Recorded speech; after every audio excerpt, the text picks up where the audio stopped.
नमस्कार दोस्तों, आप देख रहे हैं मंथन चैनल। मैं हूं Karun Kashmiri, by profession a financial planner and by passion a content creator. दोस्तों, आज का हमारा जो कंटेंट है वो हमारे सब यंगस्टर दोस्तों के लिए है जिन्होंने अभी अभी 10+2 पास किया है और इस वक्त बहुत सारी कन्फ्यूजन उनके दिमाग में चल रही होगी। सबसे पहला सब्जेक्ट क्या चूज करना है, उसके बाद कॉलेज कौन सा चूज करना है, दोस्तों की सुननी है, माँ बाप की सुननी है, घर वालों की सुननी है या रिश्तेदारों की सुननी है। क्योंकि इस वक्त हर कोई, जिसके पास कोई सलाह है या नहीं है, लेकिन हर कोई अपनी सलाह देता ज़रूर है। आपको ये देखना है कि हमें किसकी सलाह माननी है, किसकी सलाह नहीं माननी है और किसकी सलाह माननी है तो क्यों माननी है। इसको हम 3-4 हिस्सों में डिवाइड करके बात करेंगे। सबसे पहला, आपको ये चीज़ समझनी होगी कि ये 10+2 के बाद अब आपने जो सब्जेक्ट चूज़ करने हैं वो आपका अपना करियर है। किसी ने ना तो आपको पढ़ाने आना है, ना किसी ने आपकी हेल्प करनी है और ना किसी ने आपका उस पर्टिकुलर सब्जेक्ट में इंटरेस्ट पैदा करना है। तो सबसे पहले हमारा मेन फोकस होना चाहिए हमारे इंटरेस्ट के ऊपर। हमारा इंटरेस्ट किस चीज़ में है, क्या काम करने में हमें अच्छा लगता है, क्या काम करके हमें मज़ा आता है या हमें लगता है कि इस काम में हम कुछ नया कर सकते हैं। तो सबसे पहले तो जब आपने करियर की चॉइस करनी है, सब्जेक्ट्स की चॉइस करनी है, सबसे पहले अपने दिल से पूछिए कि मैं क्या करने में सबसे अच्छा हूँ। नॉर्मली क्या होता है कि जब हमारी परसेंटेज बहुत अच्छी होती है, 80-85% से अबव होती है, तो सबसे पहला प्रेशर जो सब तरफ से आता है वो आता है इंजीनियरिंग बनने का या डॉक्टर बनने का। अब अगर आपका मूड इंजीनियरिंग या डॉक्टर में है ही नहीं, तो आप उनके कहने के ऊपर जाकर साइंस स्ट्रीम या इंजीनियरिंग में मत जाइए। आपका अगर इंटरेस्ट क्रिएटिविटी करने में आता है, अगर आपको कंप्यूटर्स में खेलने में मज़ा आता है, अगर आपको कोडिंग करने में मज़ा आता है, अगर आपको लगता है कि मैं कुछ नई चीज़ इन्वेंट कर सकता हूँ, तो उन सब चीज़ों को ध्यान में रख के ही आपको अपना करियर चूज़ करना चाहिए। तो सबसे पहले हमें ये सब्जेक्ट चूज़ करना है कि मेरे को जाना कहाँ पे है। मोटे तौर पर अगर हम बात करें तो एक साइंस की स्ट्रीम है, एक नॉन मेडिकल की स्ट्रीम है, एक कॉमर्स है और उसके बाद है ह्यूमैनिटीज़। मेडिकल में हमें पता है जो लोग मेडिकल में जाना चाहते हैं उनको डेफिनेटली आगे जाकर डॉक्टर ही बनना है। नॉन मेडिकल में वो बच्चे जाएंगे जिनको इंजीनियरिंग करनी है, स्पेस साइंसेस में जाना है या किसी भी और तरह का इंजीनियरिंग करनी है, कंप्यूटर साइंस इंजीनियरिंग करनी है, इलेक्ट्रिकल करनी है, इलेक्ट्रॉनिक्स करनी है, सिविल्स करनी है, बहुत सारी तरह की इंजीनियरिंग होती है। उसके बाद आ जाते हैं कॉमर्स वाले। कॉमर्स की फील्ड में जो बच्चे जाते हैं या तो वो चार्टर्ड अकाउंटेंसी करेंगे, कंपनी सेक्रेटरी करेंगे, ICW करेंगे, बैंकिंग में जाएंगे या अगर ये सब नहीं करेंगे तो बेसिक अकाउंटिंग में जाएंगे या इंश्योरेंस उनके लिए एक फील्ड चूज हो जाता है। तो ये कॉमर्स वालों के लिए एक सेट फील्ड है। उसके बाद आ जाता है ह्यूमैनिटीज। ह्यूमैनिटीज को आम तौर पर सबसे, वो कहते हैं हमारी सोसाइटी में डी ग्रेड कहा जाता है कि जिस बच्चे को कोई एडमिशन नहीं मिली जी वो ह्यूमैनिटीज में चला गया। लेकिन हमने पिछले 5-6 सालों में ये चीज ऑब्जर्व की है कि 75-80% नंबर लेने वाले बच्चे भी ह्यूमैनिटीज चूज कर रहे हैं। ये एक कड़ी सच्चाई है और एक बहुत बड़ी आप सबके लिए एक टिप है कि जितनी सारी लाइनें और जितने सारे करियर ऑप्शंस ह्यूमैनिटीज में से निकलते हैं वो किसी भी फील्ड में नहीं निकलते। ह्यूमैनिटीज में जाकर आप थिएटर चूज कर सकते हो, आप आर्ट्स चूज करते हो, आप उसके बाद सिविल सर्विसेज की तैयारी कर सकते हो, आप UPSC क्रैक करते हो, आप IPS की तैयारी करते हो, आप स्पोर्ट्स में जाते हो, आप क्रिएटिव फील्ड में जाते हो, आप कंटेंट क्रिएटर बनते हो, आप ग्राफिक्स में जाते हो।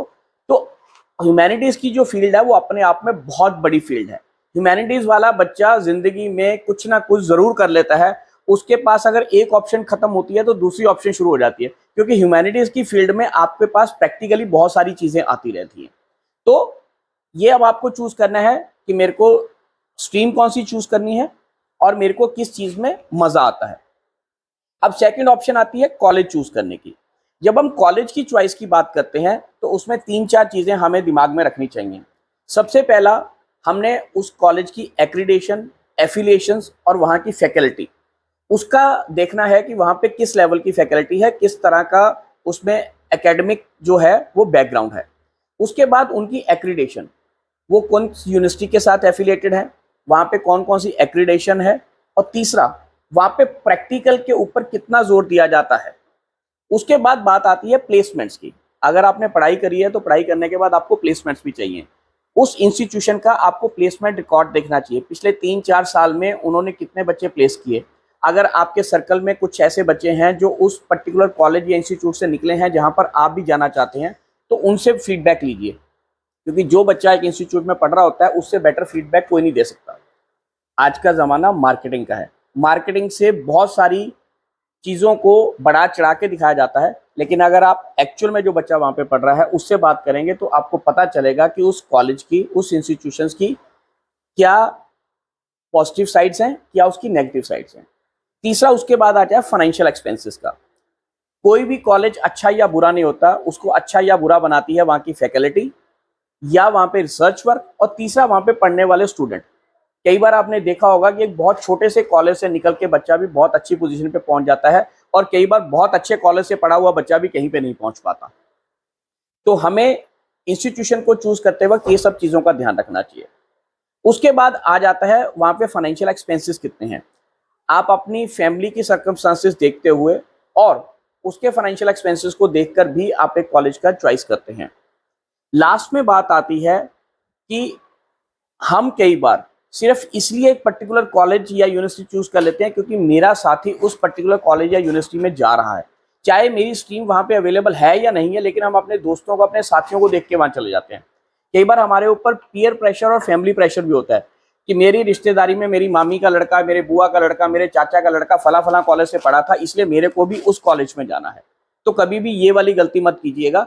उनकी सिचुएशंस क्या थी, उनके नंबर्स क्या थे, उनका क्या इंटरेस्ट था, वो जरूरी नहीं कि आपके साथ मैच करे। तो आपको कॉलेज या इंस्टीट्यूशन सिर्फ ये देख के चूज नहीं करना कि मेरे पीयर में से कोई वहां पे पढ़ रहा था या मेरा साथी वहां पे जाना चाह रहा, तो मेरे को इसलिए वहां पे जाना है।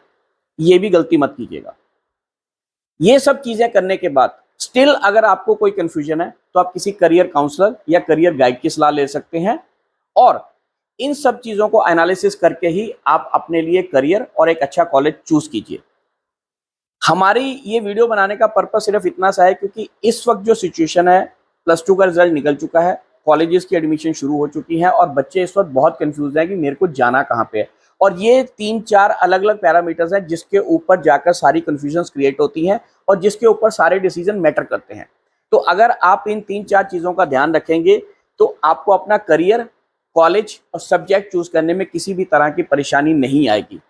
फिर भी अगर आपको कोई परेशानी आती है तो आप किसी अच्छे करियर काउंसलर या करियर गाइड की सलाह ले सकते हैं। दोस्तों, हम उम्मीद करते हैं कि यह हमारी छोटी सी कोशिश कहीं ना कहीं आपको अपना करियर और अपना कॉलेज चूज करने में मदद करेगी। अगर आपको ये वीडियो अच्छा लगा हो तो अपने दोस्तों के साथ शेयर जरूर कीजिएगा और कमेंट करके हमें बताइएगा कि आज की पेशकश से आपको कोई फायदा हुआ या नहीं हुआ। अगर हुआ तो भी बताइएगा, नहीं हुआ तो हमें इंप्रूवमेंट के लिए बताइएगा, ताकि अगली बार हम इसको थोड़े और रिफाइंड तरीके से, थोड़ा और बेहतर तरीके से बना सके। तो जुड़े रहिए हमारे चैनल मंथन के साथ। मिलते हैं अगली बार किसी और एपिसोड में, किसी और टॉपिक के ऊपर। तब तक हमारी तरफ से बाय बाय दोस्तों।